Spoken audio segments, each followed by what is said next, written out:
It's somewhere past 2 in the morning, and a wrist monitor lights up on a nightstand, quiet, blue-white glow against a dark room. Nobody's awake to see it. Whoever's wearing it stirs slightly, doesn't fully surface, and by morning has no memory of that hour at all.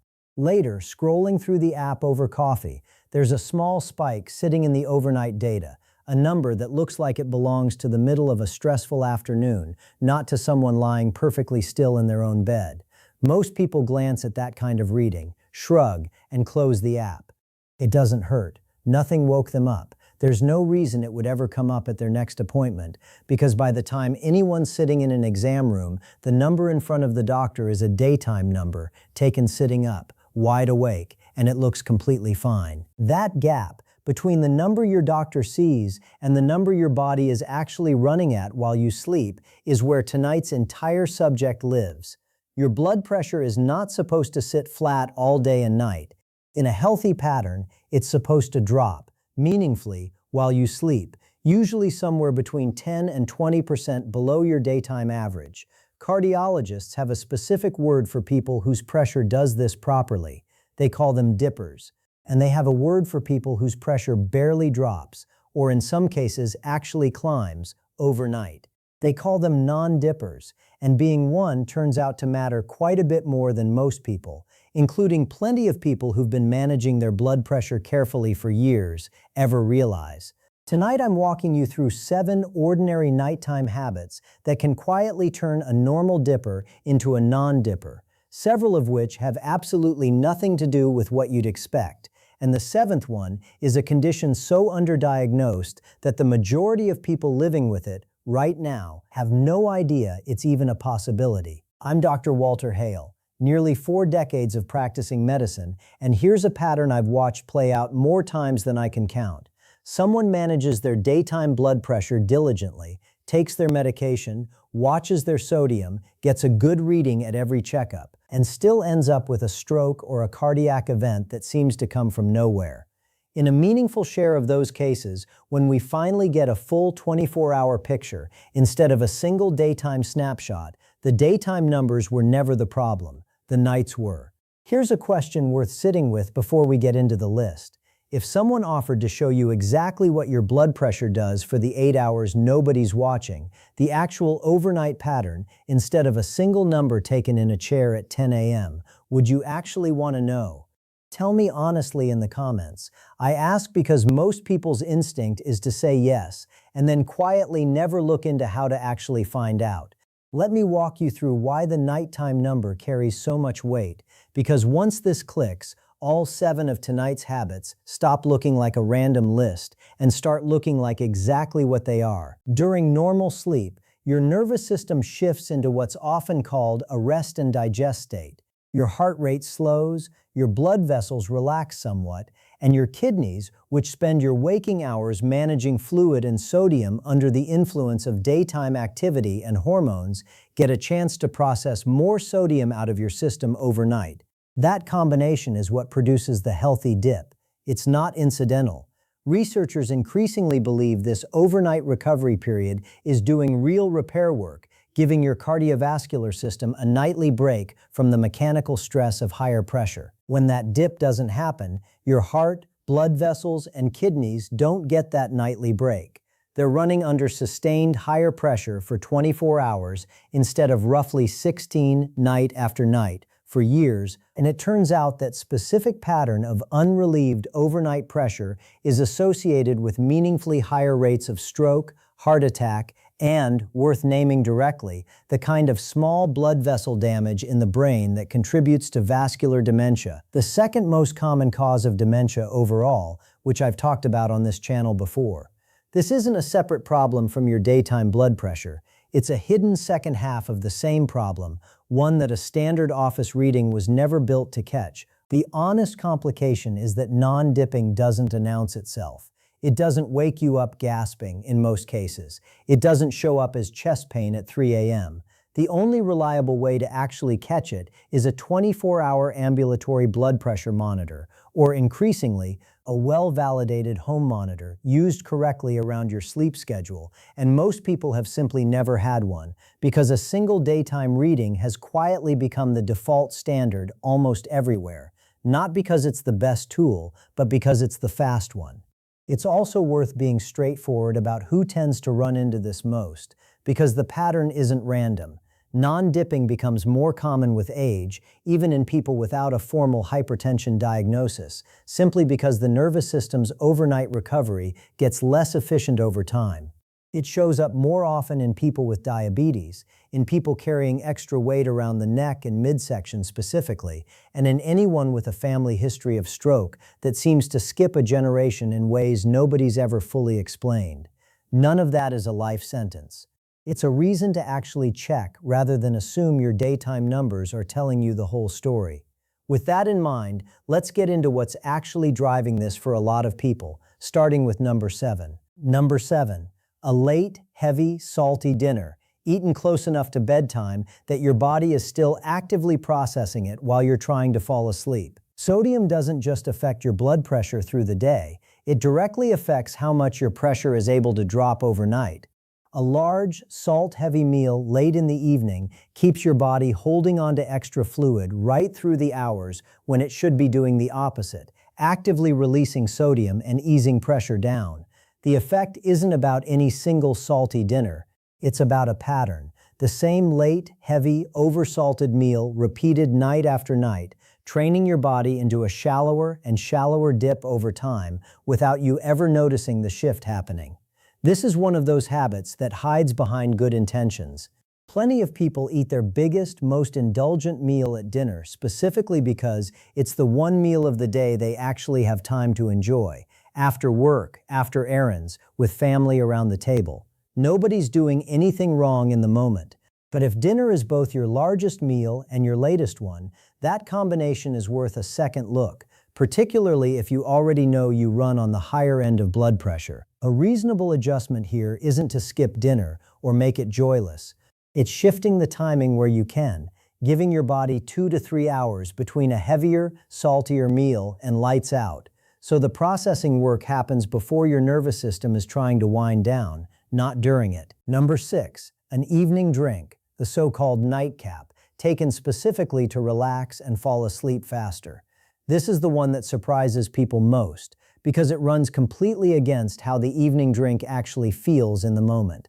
Alcohol does make you feel looser and sleepier initially, which is exactly why it became a bedtime ritual for so many people in the first place. But physiologically, alcohol disrupts the deeper stages of sleep later in the night, and it independently interferes with the nervous system's ability to ease your blood pressure down the way it's supposed to. The relaxation is real and immediate.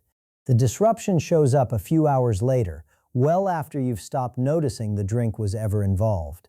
The pattern I see most often isn't heavy drinking. It's one modest glass of wine or a finger of something stronger, most nights of the week, specifically framed as a sleep aid rather than a treat. That reframing matters because it makes the habit feel medicinal and protective instead of optional, which makes it far less likely anyone ever questions it. If a nightly drink has become part of your wind-down routine specifically because you believe it helps you sleep, that belief is worth testing directly. Try a week without it and pay attention to how you actually feel by mid-morning, not just how fast you fell asleep. Number 5. Caffeine late enough in the day that most people would already tell you it's fine because they're not lying awake because of it. Here's the piece that gets missed constantly. Caffeine's most obvious effect, keeping you awake, and its blood pressure effect are not the same timeline. Caffeine can measurably affect blood pressure and heart rate for many hours after it's cleared enough from your system to stop interfering with sleep onset. And that window lengthens with age because caffeine metabolism slows down as you get older. A cup of coffee at 3 in the afternoon that never once kept a 40-year-old awake can still be actively affecting a 70-year-old's cardiovascular system well into the evening. This is exactly why I fall asleep fine isn't the same as caffeine isn't affecting my nights. Falling asleep and having a properly dipping blood pressure overnight are two different systems, and caffeine can leave the first one completely undisturbed while still interfering with the second. If you're someone who drinks coffee, tea, or anything caffeinated past early afternoon, the fix doesn't require giving it up. Just move your last cup earlier, pair it with a home blood pressure reading before bed and again in the morning, and let your own numbers settle the argument instead of guessing. Number 4. A bedroom that's warmer than it should be, whether from the thermostat, heavy bedding, or simply a house that doesn't cool down well at night. Your body relies on dropping its core temperature to move properly into deeper sleep stages, and an overheated room actively fights that process. When deep sleep gets cut short or fragmented, the nervous system spends more of the night in a lighter, more activated state, and that lighter state is directly tied to a shallower overnight blood pressure dip. This one rarely gets connected to blood pressure at all, because the obvious symptom is simply, "I sleep poorly when it's warm," which sounds like a comfort issue, not a cardiovascular one. Sleep specialists commonly point to a range in the mid-60s Fahrenheit as close to ideal for most adults, cooler than most bedrooms actually run, especially in homes where the thermostat gets set for daytime comfort and never adjusted for sleep specifically. If mornings leave you feeling like you slept for 8 hours but rested for 4, temperature is worth ruling out before you assume the problem is something more complicated. Turn the thermostat down a few degrees or crack a window and pay attention to how different your first cup of coffee feels the next morning. Quick detour before we keep going, because we're at the halfway point and the next ones matter just as much. If any of this is landing, hit subscribe. It genuinely helps more people catch this before a routine reading misses it entirely. And I want a real answer in the comments. Have you ever actually seen what your blood pressure looks like at 3 a.m.? Yes or no? Number 3. Carrying real, specific stress into bed with you, the kind where your mind is still actively working through a problem as you're trying to fall asleep. Physical relaxation and mental quiet are not the same thing, and your nervous system knows the difference even when you don't consciously notice it. Lying still with your eyes closed while your mind runs through an unresolved argument, a financial worry, or tomorrow's to-do list keeps your sympathetic nervous system, the same system responsible for your fight or flight response, meaningfully more active than it would be during genuine rest. That sustained low-grade activation is directly linked to a shallower overnight blood pressure dip, even in people who fall asleep at a perfectly normal hour and stay asleep for a full night. This is why some people can sleep a full 8 hours and still wake up feeling like their body never actually powered down. The clock says they rested, their nervous system disagrees. I'm not going to pretend a video segment solves chronic stress. That would be dishonest. But a specific, practical habit that helps here is writing tomorrow's worries down on paper before bed, not to solve them, just to externalize them, so your nervous system gets permission to stop actively holding on to something that's now sitting on a piece of paper instead of circling in your head. Number 2, taking your blood pressure medication at whatever time happens to be convenient, without much thought to when during the day it actually works best for your specific pattern. This is an area of real, ongoing research, and I want to represent it honestly rather than overstate it. Some studies have suggested that for certain people, particularly those trending toward a non-dipping pattern, taking blood pressure medication in the evening rather than the morning may improve overnight control specifically. Other research has pushed back on how universal that benefit actually is. The honest answer, right now, is that timing appears to matter for some people and not others, and figuring out which category you're in isn't something to guess at on your own. What isn't up for debate is that plenty of people take their blood pressure medication purely on autopilot, whatever time they happen to remember, with zero connection to their actual overnight numbers, simply because nobody ever specifically discussed timing as a lever worth adjusting. If you're on blood pressure medication and you've never once discussed timing with your doctor, specifically in the context of your nighttime numbers, that's a real, worthwhile question to bring to your next appointment, not a change to make quietly on your own. Now, number 1, and this is the one that explains a share of unexplained high nighttime pressure larger than almost anything else on this list. Number 1, undiagnosed obstructive sleep apnea, a condition where breathing repeatedly stops and restarts throughout the night, often without the person experiencing it ever fully waking up or remembering it happened. Let me tell you about someone I'll call Carol, 67, from a town outside Boise, Idaho. She's a composite, drawn from a number of similar patients rather than one specific person, so there's no privacy concern here. But her pattern is one I have seen, almost beat for beat, more times than I can count. Carol's daytime blood pressure readings had looked reasonable for years, nothing that alarmed anyone at her regular checkups. What she did have, and had for a long time, was loud snoring that her husband had mentioned more as a running joke than a medical concern, along with mornings where she woke up feeling like she'd barely slept at all, despite going to bed at a reasonable hour. When Carol finally wore a 24-hour monitor after a routine visit flagged some mild swelling in her ankles, her overnight numbers told a completely different story than her daytime ones ever had. She was a significant non-dipper, with pressure that barely eased at all through the night, and, on several readings, actually climbed. A sleep study confirmed moderate obstructive sleep apnea, dozens of breathing interruptions an hour, each one triggering a small surge of stress hormones and a spike in blood pressure as her body briefly jolted itself back into breathing, over and over, all night, every night, for years, without her ever consciously waking up enough to remember a single one of them. Sleep medicine researchers estimate that a large share of moderate to severe sleep apnea cases go entirely undiagnosed, and blood pressure is very often the first real clue if anyone ever thinks to look at the overnight pattern instead of a single daytime number.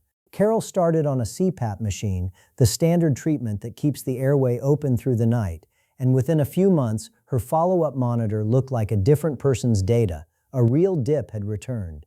Her husband, for his part, says he simply hadn't understood that the snoring he used to tease her about was actually the loudest, most consistent symptom in the entire story and had been the whole time. If you snore heavily, if a partner has ever mentioned you seem to stop breathing for a moment during sleep, or if you wake up regularly feeling like you never actually rested, that combination is worth naming to a doctor specifically as a possible sleep apnea concern, not filed away as just snoring and not something to feel embarrassed about bringing up. Here's what I want you to leave with tonight, because there's real, genuine hope built into everything we just covered, not just a list of 7 ways the night can quietly work against you without your permission. Every single habit on this list is something you can actually see the effect of at home without waiting months for it to show up as a crisis.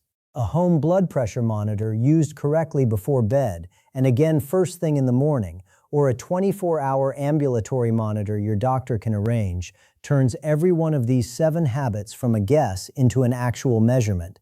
That's rare in medicine, honestly.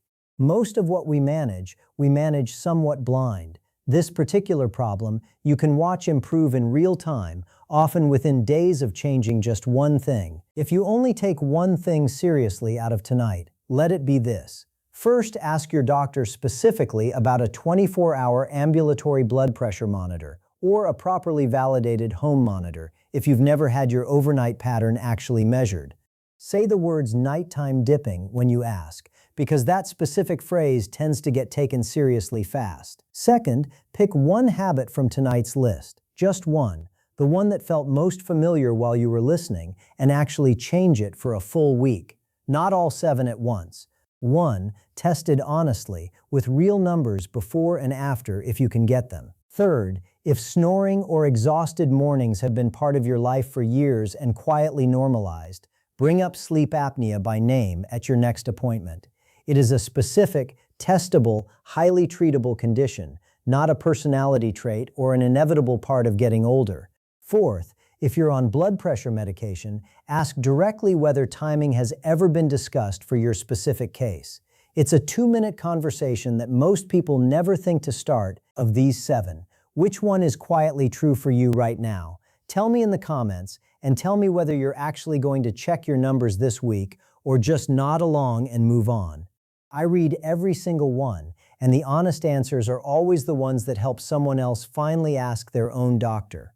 If tonight was useful, subscribe, because next time I'm walking through what actually happens during a sleep study, step by step, since that's the exact thing keeping most people from ever finding out whether tonight's last sign applies to them. This video is educational information, not a diagnosis, and only an actual overnight reading with your own doctor can tell you what your own pattern looks like. I'm Dr. Walter Hale. Most of what actually determines how well you age happens in hours nobody's checking on you. Start checking. I'll talk to you soon.